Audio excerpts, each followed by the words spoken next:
from it. I didn't realize how close I was going to be to you.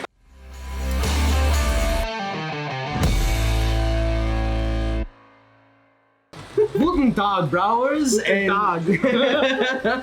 welcome to Flying Wombat TV, the channel all about having just awesome times with mates and making really fun and exciting beers. Yeah. So today, as you might have guessed by the pretzels, the big steins, and the stupid opener, we are doing our Oktoberfest beer. So this is the HELLES Munich Lager, or the HELLES-inspired Munich Lager anyway. Tasting video, we're going to go through, give you our thoughts, opinions, and you know, if this thing was actually any good. Yeah, we're going to do a pretzel review as well. Full focus on the beer. Let's give it a go. Let's do it. Well, cheers, man. Yeah. Prost! Oh, Prost.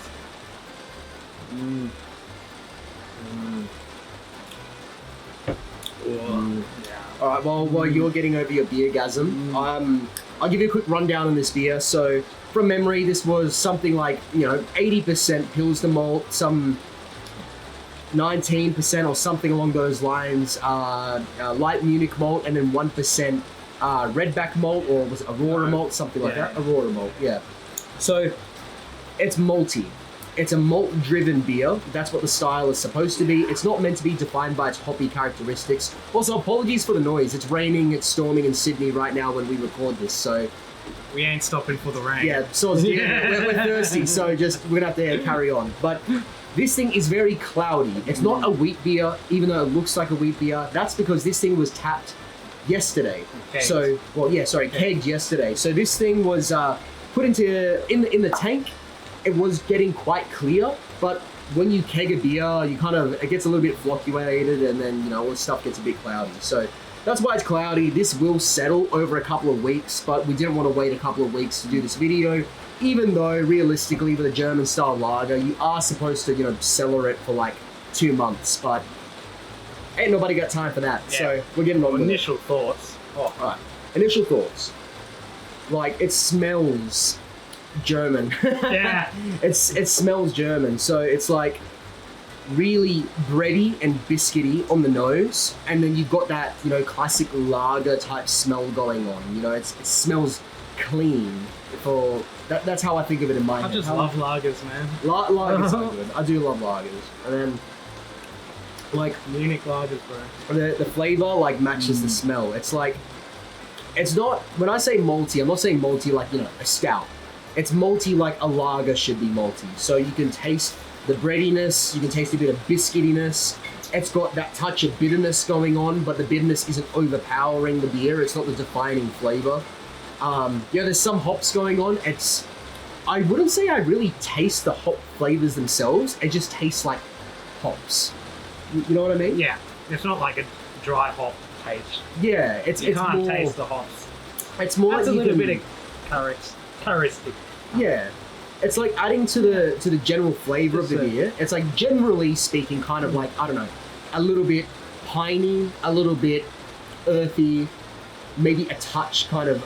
Yeah, that was the one thing we were worried about, because we didn't use the proper noble hops as well. Yeah, so for context, for this beer, we used Fuggles, which is a UK hop, so not a German hop, and we used Melon, which is a German hop, but it's not a noble variety. It's a newer variety of hop that's come around more recently. So for a traditional German lager, especially at Oktoberfest, you're supposed to use noble hops. Yeah. We just didn't have any on hand, otherwise we would have used them.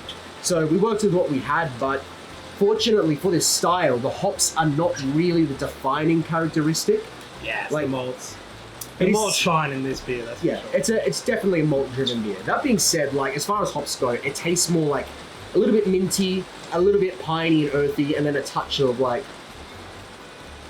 just some generic fruit. Flavor wizard here, man. There's I can't figure it out this time. It's like fruitiness, but I don't know what the fruit flavor is. It just tastes fruity.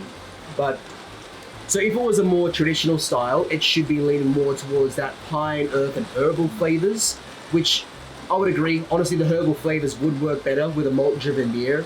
I don't think the fruitier side works with it as well, but no, it's still delicious. It's still it just tastes so German. I don't know how else to say it. It's like, so in Australia, German. yeah, like in Australia, we don't have heaps of German beers going on. So like when you get a German beer from the pub, it's normally like a Spartan, a Lowenbrau, or like a Franziskaner. And it's like those generic German flavors are generally, when we drink German beers, that's how you know it's like a German beer. We literally just had a German beer as well. Yeah, we did just come from the Bavarian, which, you know, for the American viewers, it's like the only German pub chain in Australia. Got to get into that Oktoberfest vibe, right? I mean, this beer could be on tap there, that's for sure. It fits in. I'd be very happy to drink this at a pub. Very, very happy. So, like, as far as, you know, we've covered a flavour and aroma. As far as bitterness goes, like, there's bitterness there, but it's not extreme. It's just balanced. Yeah. It's like the kind of bitterness that a German lager should have. You know that it's bitter, but it's not like it's sucking all the moisture out of your mouth. It's not like you can just taste bitterness.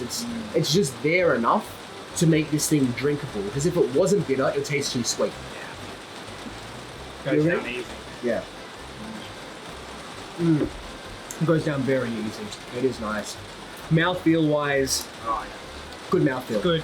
Yeah. And that's solid. And that's like kind of par for the course with the flavor profile. Like, it's got so much malt. I think this is on track to be one of the best beers so far. I would say this is my favorite beer that we brewed on the channel so far. Yeah. Hands down. I think everything is ticking the boxes. Yeah. That's like, I don't know what's bad about it. So, like, the aftertaste is good as well. Yeah, I honestly think this is the best beer we made on the channel. I don't know. Germans just know how to do it. Germans just know how to brew beer. It's a formula that works. I'm not going to claim to make a beer as good as a German, but following the German guidelines, it's hard to make a bad beer. Yeah. Like, they really have got it down pat over the last 1,000 years. Yeah, as well with the pretzel as well. Yeah, I haven't had one yet. I've been talking. You do some talking. Pretzel good. It's bready. Got slight softness. If it was a little bit warm, it'd be good. And maybe a little bit more butter. Like, yeah, 5 out of 5 pretzel. We're gonna have a split off. I've dropped my pretzel.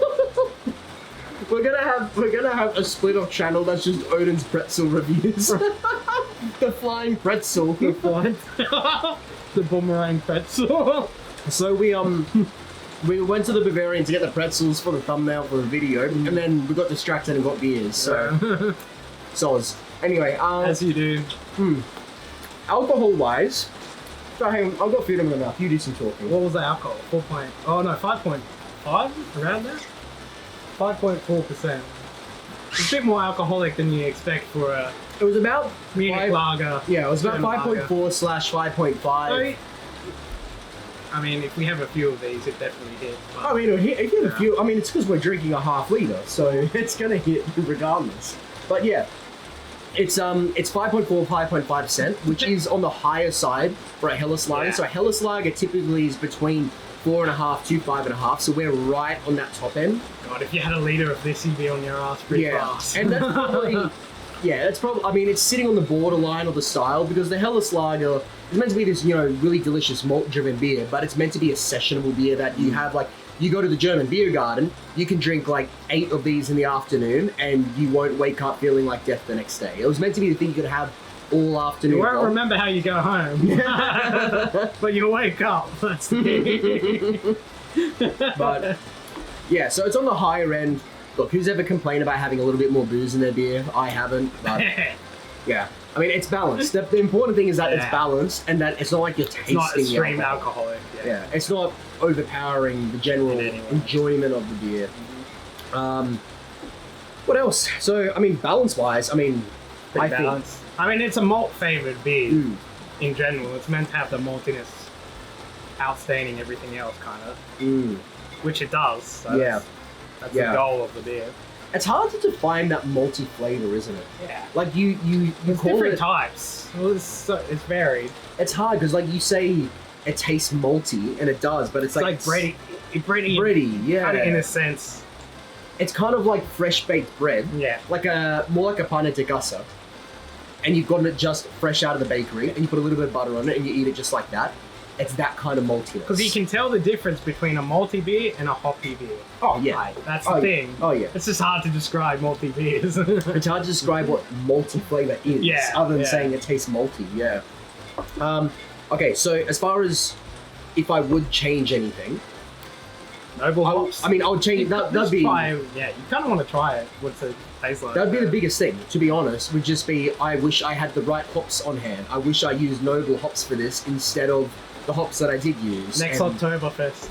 Yeah, next time. We'll do it properly next time. We will prepare in advance, so we'll actually make this beer like in our. So Oktoberfest starts in September, and you're meant to make the beer in like March. That's the problem. We got the seasons back to front down here. But we can still do it the same way. So we'll brew the beer in March next time. So we'll do March 2023. We'll do like two or three. It's better to brew the lagers during winter as well. Yeah. So we'll do like 2 or 3 Oktoberfest beers in March, and then they'll actually have the proper like cellar conditioning time that an Oktoberfest beer is supposed to have. This is a bit cloudy. You stated that before. It's meant to be. It's very cloudy at the moment. This will get clearer as time goes on. We'll post a photo on our socials, on our Facebook and our Instagram. Down the line. So Flying Wombat Brewery, Facebook and Instagram. We'll post a photo in a couple of weeks after doing this video. And then you can see the difference in clarity for this thing. Yeah. And we'll do like a side-by-side post. That'll be useful. But so it does taste a little bit messy still in a way because it hasn't had time to just clean itself up a bit by just through age. But that's something that will improve over the next few weeks anyway. So if I was going to change something, biggest thing would be the noble hops. The other thing would be using some Vienna malt. So once said that in the video. Said that in the video. I didn't have any Vienna malt on hand when we decided to brew this, so couldn't use any. But next time, I would absolutely substitute in some Vienna malt to work with the Pilsner malt, and I think that would just help with the general malty, bready, smooth, characteristics. Rating overall, dude, this is a top beer. Like, what's the highest we've rated? I think I rated something a 9, and in hindsight, it probably wasn't a 9. I would rate this one a 9. This is like nearly a 10. Like, I am very, very happy with it. It's just I wish I had the noble hops in the beer. This is actually a good beer. Maybe I like my lagers too much. I like this one more than the Australian lager. Yeah, I think it is better. It's much more balanced than the Australian lager. The issue with the Australian lager was it was too sweet, not enough bitterness. I give it a 10. I give it a 10 because it's definitely better than the... Yeah, it's definitely better than the Aussie. And I like that lager as well. Yeah, better than the Aussie. It's got much more complexity. This is something you could drink all day. Oh yeah, I'd be very happy to drink. Yeah, during a festival. Speaking of, so advantages of having taps everywhere you go. Look, anyway, you can't escape the beer. Yeah. We've rambled on long enough, guys. Thanks for watching.